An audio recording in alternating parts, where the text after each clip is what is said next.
In this video, I'll teach you the chapter acid, bases and salts. Already हम लोगों को पता है कि एसिड, बेसिस और सॉल्ट्स होता क्या है. एग्जाम्पल्स देंगे अगर तो एसिड का, जैसे HCl hydrochloric acid,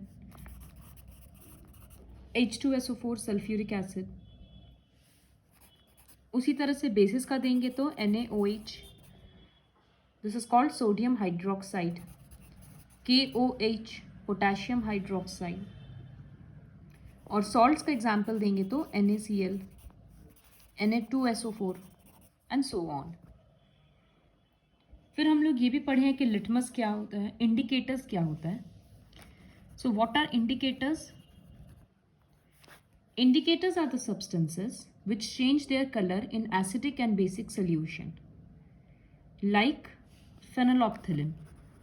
See, it is written in your book only.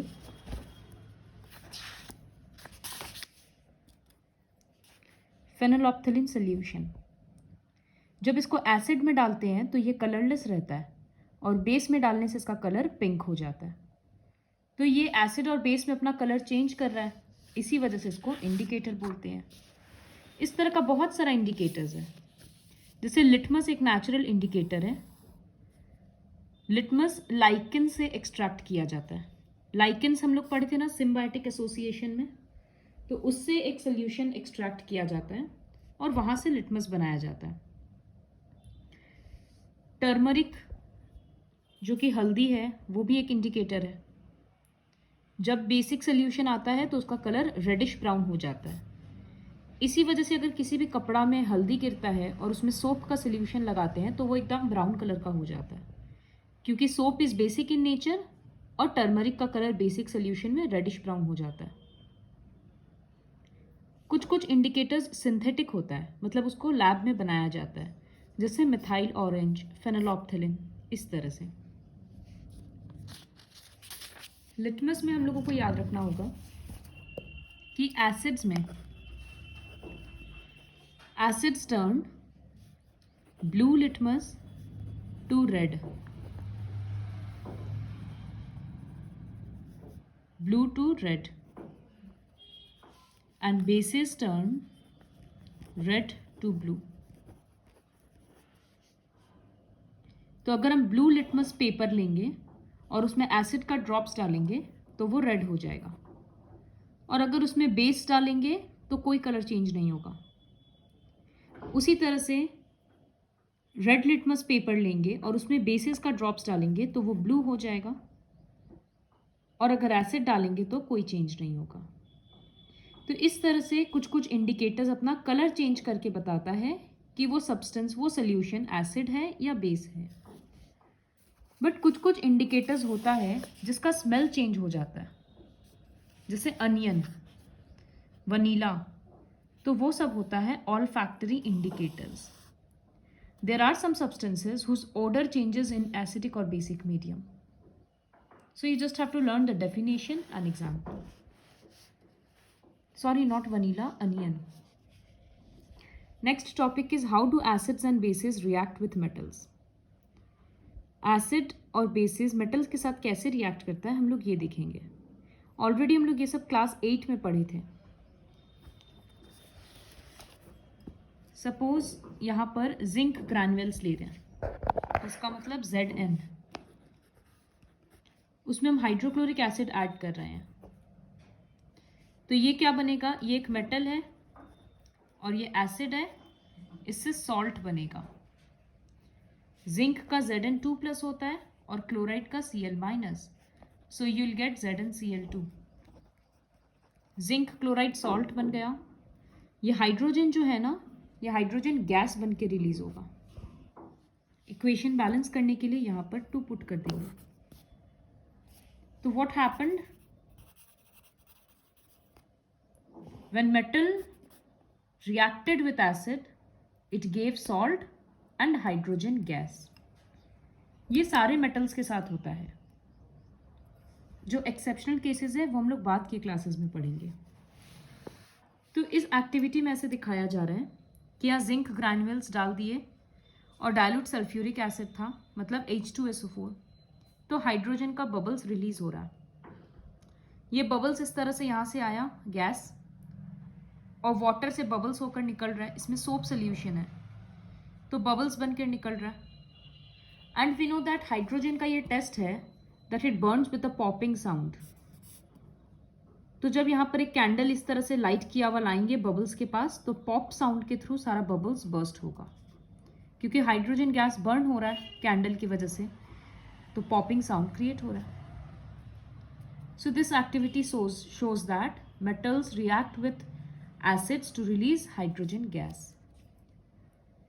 ठीक इसी तरह से metals react with bases to form salt and hydrogen gas. लेकिन सारा मेटल रिएक्ट नहीं करता है, ऐसा कुछ कुछ ही मेटल्स है जो बेसिस के साथ रिएक्ट करता है, जैसे zinc, aluminium and so on. तो एक यहाँ जिंक का एग्जाम्पल दिया हुआ है जो लर्न करना है, बहुत इंपॉर्टेंट है। ये जो सॉल्ट है ना, इसको बोलते हैं जिंकेट।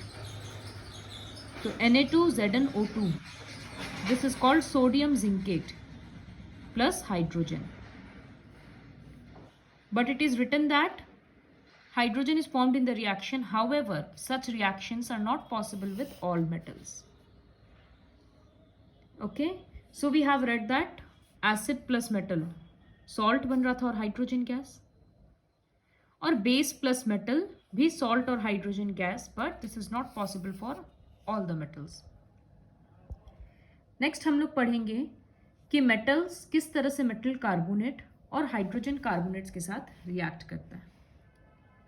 तो कार्बोनेट्स मतलब CO3 2- आयन होगा। एग्जाम्पल क्या है, जैसे CaCO3, Na2CO3, इस तरह से। तो इन सब में अगर हम, यहाँ पर मेरे पास Na2CO3 है, दिस इज सोडियम कार्बोनेट। अगर हम इसमें एसिड दे रहे हैं HCl, तो ये क्लियरली समझ में आ गया कि यहाँ सोडियम है और यहाँ क्लोराइड आयन है, तो NaCl फॉर्म होगा, तो सॉल्ट फॉर्म हुआ और वाटर रिलीज होगा H2O। अब ये CO3 है ना, ये कार्बोनेट आयन, ये कार्बन डाइऑक्साइड बनकर रिलीज होगा। तो when metal carbonates, sodium is a metal, ये उसका कार्बोनेट है, तो when metal carbonates react with acid, they form salt, water and carbon dioxide gas. ठीक उसी तरह से हाइड्रोजन कार्बोनेट, जिसको हम लोग बाइकार्बोनेट आयन पढ़ते थे, HCO3-, तो यहाँ पर सोडियम बाइकार्बोनेट प्लस HCl, वो भी सेम रिएक्शन है, salt, water and carbon dioxide. Difference सिर्फ दोनों के बैलेंसिंग में है। तो ये बेसिक इक्वेशन जो है ना, वो लर्न करना पड़ता है सबके केस में। अब जैसे यहाँ ये लोग समराइज करके लिख दिया कि metal carbonate / metal hydrogen carbonate, मतलब दोनों में से कोई भी अगर एसिड के साथ रिएक्ट करेगा तो सॉल्ट, कार्बन डाइऑक्साइड और वाटर रिलीज करेगा। जब एग्जाम्पल लिखने आएगा तो ये वाला लिख देंगे। अब ये वाला जो टेस्ट है, कार्बन डाइऑक्साइड को जब लाइम वाटर के साथ पास करते हैं, ये हम लोग पहले भी किए हुए हैं रेस्पिरेशन के टेस्ट में। Show that excelled air contains carbon dioxide, ये वही वाला टेस्ट है। लाइम वाटर मतलब कैल्शियम हाइड्रोक्साइड, उसके साथ जब कार्बन डाइऑक्साइड पास होता है तो कैल्शियम कार्बोनेट फॉर्म होता है। तो वाइट कलर का ये है प्रेसिपिटेट, इसकी वजह से पूरा सोल्यूशन मिल्की हो जाता है, मिल्क के जैसा। यहां तक हम लोग पढ़े थे।